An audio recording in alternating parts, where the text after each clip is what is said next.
Okay, we're going to get started. Welcome, everybody. My name is Maria Barakat.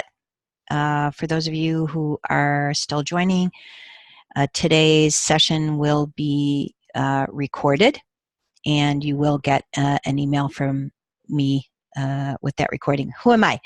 So for those of you who are new, and there are a few new people this week, I am a social media marketing strategist. I have been in marketing for over 20 years, and for the last 10 years, I've focused completely on digital marketing and how that affects your business, how you can grow your business through what I call the buyer's journey. It's actually a known concept of tracking your customers, and we've been doing that over the last couple of weeks. My goal is to just teach as many people as possible. I do that in my business, I do it in my volunteer work, and I do it in this. So it's just that process. These are some of the downloads that you have available to you. You can get them at designbearmarketing.com/resources. We have some business goal sheets and some buyer journey sheets. We're going to talk about content strategy today. There aren't really any worksheets for that. There will be in the weeks ahead, but for right now, that's what we have. Our agenda today is to review the goal setting tools very briefly. We're going to talk about content strategy, and the checklist that I have is in 8 parts. And then we're going to review our critical weekly questions, and specifically the one that impacts what we're talking about today, which is content. Do not overlook your goal setting documents. These are critical to your success. And as you get into content creation and the success of your content, you will realize that customers can see through a business that do not have clear goals. Because if you have clear goals, everyone understands them, and it's very easy to write the content that matches that. So it's very important. This is the buyer's journey. This is what we've been going through for the last several weeks. And today we're going to focus completely on the content and really the content strategy that goes into mapping out content at each stage of the journey. So what is content on the journey? And I want to start with a definition because I did have a few people email me back. So content, I love this. Text matter of a document or publication in any form. So it's anything that you write. It's anything that is information that you're communicating to your customers, to your potential customers. It's stuff that they're reading. It's on your website. It's in your brochures. It's anything there, right? So that's what we're talking about here, is a strategy for that. This is kind of the buyer's journey with a content outline behind it.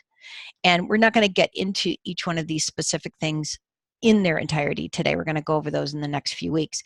But we are going to talk about creating a strategy so that you can go through that process of where content lives and what content does. So if that makes sense. So it's just really important that you understand when I say content, I'm talking about anything that you write. It's everything. It's in your applications. It's in your handbooks. All of that is content. So we're going to start with the strategy. 8 different roles. First, your business goals. Why are you creating the content? This is what we talk about. The content goals. What do you want your content to do? So that's usually a call to action of some kind. It's not necessarily a sale or something like that. Who is your audience, and who will your content speak to? The competition. What advantage can you gain from reviewing their content? The formats. What types of content can you create? Where do they live? So that's kind of the distribution of where the content goes. Who's going to produce it? So this is the toughest part. Most people are very confused about this. They think that they have to do it themselves, or they have to hire someone to do it. You can of course do that, but we're gonna go through that as well. And then finally, in your content strategy, you have measurement. How are you going to track the success of your content? So this is what we're going to do today. We're going to go through each 8 of these things and how they relate to the content. So the first thing in your strategy is your business goals. So why are you creating content? And this is just a little map. Generally, we all have the same reasons, right? We want to make people aware of us. We want to bring in inbound traffic. It's brand awareness. Then we want to offer them some research so that they can make a decision and build a case to come to us, to talk to us. And then the purchasing. So they're considering and then they're buying, right? So we're kind of on the fence here. And for a lot of companies, that involves a sales team. So is it online, offline? How does it go? So every company could be a little different. Then we go, the minute we make that purchase, we are experiencing, right? We have documentation, how to put it together. We're opening up boxes. We're reading invoices. All of this is content that people experience. And it's important because we want them to be engaged. We want them to read our newsletters, come to our webinars. We want them to do the things that we do, our events, and then we want them to advocate for us, right? We don't want to just keep selling and selling and selling, and that's called churning, and we don't want that process. So having solid business goals is critical to outlining all of these sections. But this is basically how it works. The second part of a strategy is your content goals. So what do you want your content to do? So I've already said that your content is everything that you write, right? Everything that's on your sales literature, in your shop, in your documentation, all of that kind of stuff. So what do you want it to do? You want it to educate people, right? You want to inform them. You want to inform them that you exist. You want to inform them that you have solutions for their problems.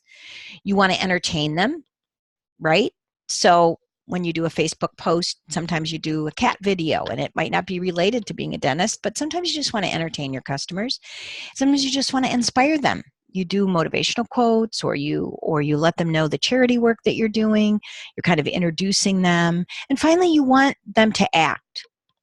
So when you create a content strategy, when you look at your year ahead or your month ahead or your week ahead or even what you're going to post today, you want to decide if it's in one of these categories because it's a different voice. And for your business, it could be very different for another business. So these are the goals within those larger goals of making people aware of you and helping them to decide. You want all of this to be a part and a thought. The third part of a content strategy is your audience. So who is going to read it and what do they want to read, right? So marketers call that a customer persona. And many people will say to me, well, Maria, I'm a dentist, so I just want people who have tooth problems, right? But they can fall into many different categories. So content is different based on your age, your gender, your culture, where you live, how much education you have. It's not always just price related. So you really need to choose the main people that you're going to want to attract, as you're setting up your strategy. You don't want to approach everybody, but you want to look at them and delve into them and say, this is who they are. This is, their technology knowledge. Because if your audience is all over 65 and the technology is limited, I'm not saying that you don't have digital knowledge because some 65-year-olds are quite savvy, but it's going to change what you say, where you say it, and how you do it. And you can't do that without writing it down and without really examining this. The fourth part of the strategy is your competition. So what advantage can you gain from viewing their content, right? A lot of people think of this as a time waster. This is an excellent, excellent chart. So here's somebody who went out and did an analysis of baking. So Food Network magazine, right? Its target audience is the home cook. They have recipes, entertaining, and food presentation. The Confident Baker, it's cooking tips, adapting to diabetes, and it's mainly focused on desserts. You have Pastry and Baking, which is for aspiring chefs, and it's all about pastry and baking. And then Baking Heaven, which is for home cooks and bakers, and it talks about new techniques. Then there's Good Chocolate, which obviously is all about chocolate, but it does recipes and tasting. And then Delight Magazine, which is gluten intolerant, celiac disease, so they're very targeting. So if you were going to start a magazine, or if these were retailers, for example, in your town that compete with you, what does this do to help you? It gives you opportunities where you can find an area. So you're all doing the same thing. You're all providing food, and mainly they're talking about baking. You can go in and find that opportunity that's not being met, or where it's less. So for example, if you look at Good Chocolate, they don't have a printed version. So maybe you could offer that. So by looking at what their content is and looking at your competition, you can learn a lot about what you can offer to stand out. And that's really the bottom line. So don't look at it like, darn it, they're doing what I want to do.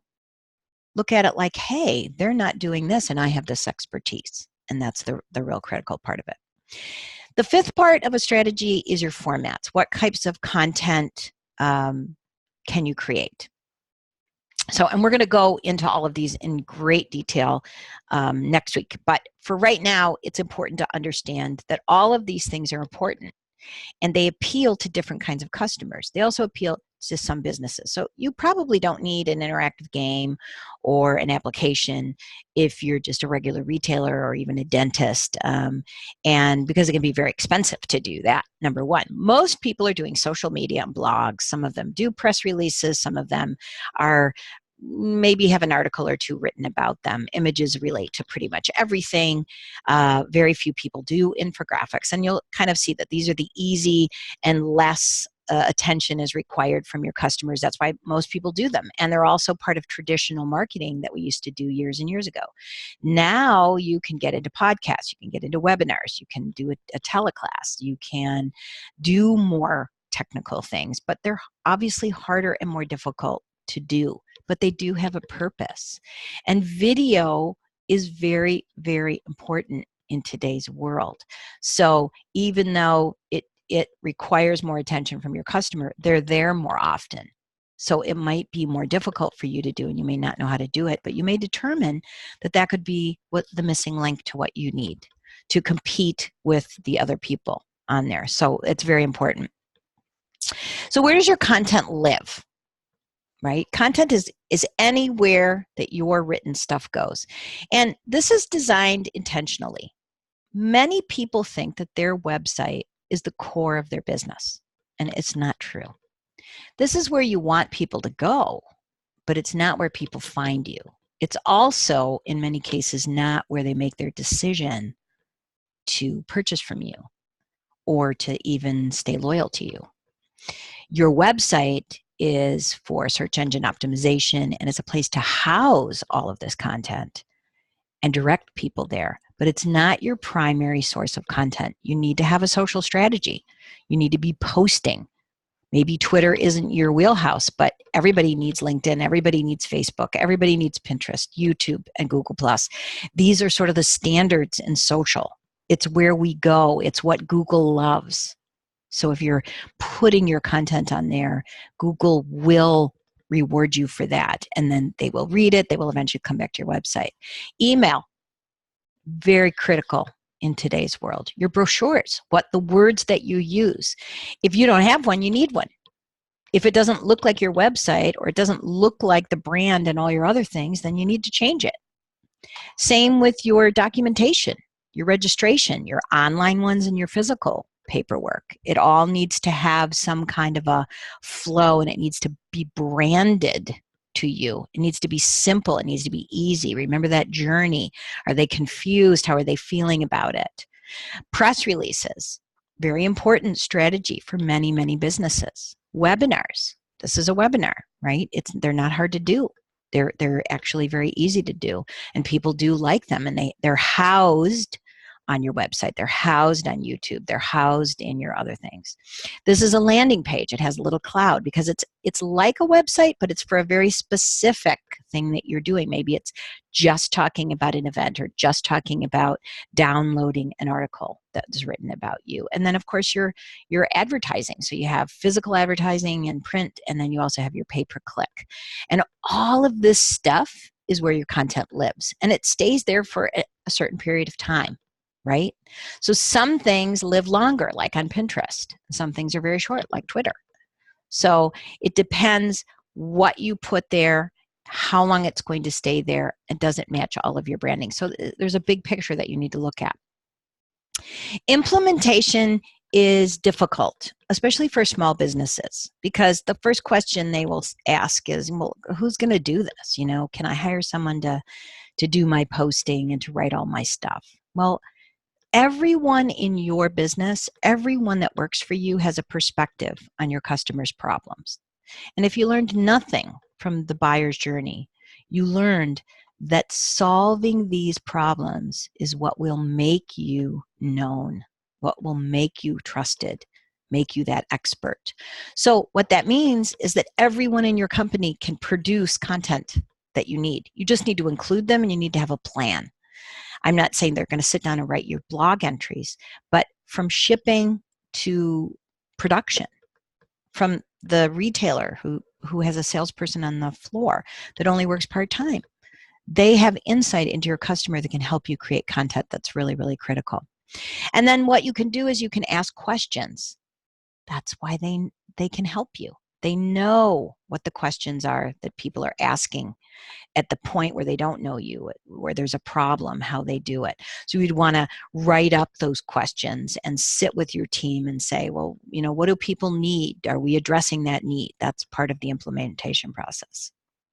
Then you're going to measure. You have to measure the success of your content. It's just imperative to do. You need a content calendar. So you need something that's going month by month by month, and it's telling you these are the blogs we're going to do. This is the press release we're going to do. We're going to create an infographic. We're going to change our website content. We're going to run an ad in the paper. So you have to have a written plan, because everyone on your team needs to know about that written plan. But this is what helps you to formulate a good idea of what you need to do. Then you need to have a social media calendar. So this is a little bit different, because this breaks down like we're going to tweet, we're going to post on Facebook, we're going to do Google+. So you're taking that big calendar with all your themes and your promotions, and you're looking at that way in advance. And now you're saying, this is what we're going to do. And then you can coordinate it within your business and how you're going to post, what kind of information. So if you know that you have an event coming in your shop on Friday, then on Monday and Tuesday, you're going to be making people aware of it. You're going to be giving them information. You're informing, entertaining. Remember the purpose of that content. And they're giving them a call to action, which is register, get a ticket, come in, get this sale before it runs out. So it's very important that you know how to do that, because those are the analytics. Most small business owners will tell me they don't have time to do the analytics. They don't have time to go in and see how many people did this, how many people liked it, how engaging was it. It's imperative that you do it. And if you can't do it, you need to pay somebody to do it for you. You need to get someone on your team to do it for you. Actually, the business owner is the one that should be doing it, because you're the one that's looking at it. Depends how big your business is. But these are the things that you need to do to track your success, right? And the only way that you can do that is to plan it out over the long term, to have tools at your fingertips and tools that everyone in your company are aware of. So if they want to know what's coming up in the month ahead, is it the January sale, the back to school sale, the 4th of July promotion? What are you going to do? What are you going to talk about? This is really where it comes in. So that is your strategy. It's short and sweet. It's overwhelming. But it all starts with what you have now. So you need to go in and you need to think about the content that you have. You need to say, what is the content saying on my website? And you need to review that every single month. What are the posts that we're making? How do they match up to the newsletter? How does the newsletter match up to our brochure? How does the brochure match up to the signage in the store? How are the promotions going? What kind of ads are we running? You should be running ads every single month. And they should be planned at least a month in advance. So when you're doing things like that on short term, it's very difficult for people to feel confident that you know what you're doing in the digital age. So this is where you're going to start. As you know, or for those of you that are new, I do a reflection process, because this is how you really get these principles in your mind, right? What content do you have now? You have to start there. You have to sit down, turn off your phone, and look to see what it is that you're posting. You need to go into, if you only have Facebook, for example, you need to really look at all those posts and say, nobody even looked at this. Nobody even talked about this. But look, 20 people liked this. 3 people shared this. And you're analyzing what you have and what your customers want and who they are. Is this somebody that bought from me, or is it a friend of somebody who bought from me? Why do they like it? Is there an opportunity to go in there? You're looking at that. What does that content offer to your customers? And what do your customers need? It's not all about you, right? I think that most small business owners know that in today's world, it's not the sell, sell, sell, sell, sell. You need to entertain, you need to inspire, you need to educate, you need to give people stuff. And you need to look at that and you need to decide if you are in fact doing that on a regular basis. Actually, on a weekly basis, you should be touching all of those things on every platform that you're using to get people to pay attention. So this is for people who haven't been a part of it, but I like to repeat this each week. Writing down your goals. So writing down that strategy, it can't live in your head. You have to have something written down. You have to have something to follow, right? There are study after study after study of people who write it down. You can't even lose weight effectively without mapping out what you're eating. I mean, these are studies that go back years and years, but we don't want to do it because we're busy, right? We have to answer our Instagram feed and like people on Facebook, but they're not going to get you what you need to do. So it's important. So we go through weekly questions. First one of the week is, how many new emails did you add to your list? This is all about revenue. The more emails that you have, the more people get your newsletter, the more people get your promotions, more people can reach out to you. And you should be noting how that number is going up, right? And if the number is going down, you need to understand why that is. What were your total sales for the week? I mean, most businesses do know this, but the reason I have it in here is not so much, we sold $1,000 worth of products. It's more, we sold 2 of these. And last week we sold 1 of those. And 3 weeks ago, so you're looking for trends in what it is that you're selling, in the products and the services. And maybe you need to shift the way that you're presenting it to people. Did every employee know about your promotions and your ads? This is a big fail for a lot of small businesses. They completely miss the mark by educating and including their employees in on this kind of strategy. You should know what's coming ahead. They should already know what's happening for Mother's Day, right? So St. Patty's is this week, it's done, right? You should be talking about the next thing, and everybody should be preparing for that, and everyone should be knowledgeable so that when a customer does reach out to you, you know what you're talking about. How many new fans did you add on each one of the platforms that are important for you? Not everybody needs Twitter. Not everybody wants, or has the time to do Pinterest, but you should be looking at that and you should be notating it in your book. The question for this week is, what was your most popular piece of content? And that's because what people like and what they don't like matter to how you are giving people what they need to trust you and to come into you, right? We're creatures of habit. And so we may just keep going in to Home Depot and going into Home Depot just because it's close, but we're also getting your information and we're saying, maybe I do want that personal service. Maybe I do want this. Maybe I do want that. Price is not the only reason that people shop. We are price conscious, but we are also educated consumers and we want value. So that's an important thing. Who is your most engaged follower? This is all about advocacy. This is what we talked about in the last stage of the buyer's journey. These people, who are they? They're part of your buyer persona. Have they bought from you or haven't they bought from you? Why are they advocating for you? Do you talk to them? How do you reward them? What are you doing for them? Right? Just by reaching out, doing those touches in the old marketing way still work for today. And how are you improving your customer service? So customer service is also about content. You have to provide people with content that they understand, that's easy for them to use. So if you continually have people returning your items because they can't figure out how to put it together, then you need to hire somebody to help you explain that better. You need to have frequently asked questions. either inserted in the box or on your website. It needs to be clear. You know your business. You know what everything is called. We as the consumer do not. We do not understand. We didn't go to dental school. We don't have a degree in the things that you do. You're the experts, and you need to educate us in a simple way so that we trust you, because we're bombarded with a lot of information. So that's really important. So, and we're keeping this short. And this is very short because it's just a strategy. Next week, we're going to break down the content at each stage. So we're not going to go through all of the stages in one day. We're going to break it down so that they'll be short and sweet, because you really need to take the time to determine that. Hopefully, you will listen to the advice to go in and see what you already have, so that when you go to the awareness part of it, that you can say, maybe I do need a brochure.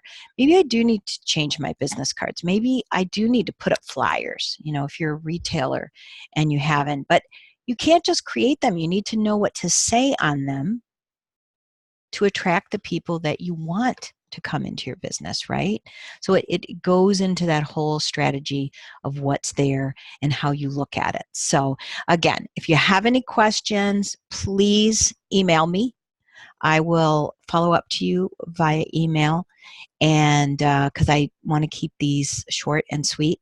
And I will have some kind of a download that I will send out for the next one, so that you can sit down with your team and figure out all of the strategies there. So I want to thank everybody for being here, and I look forward to having you here next week. Thank you.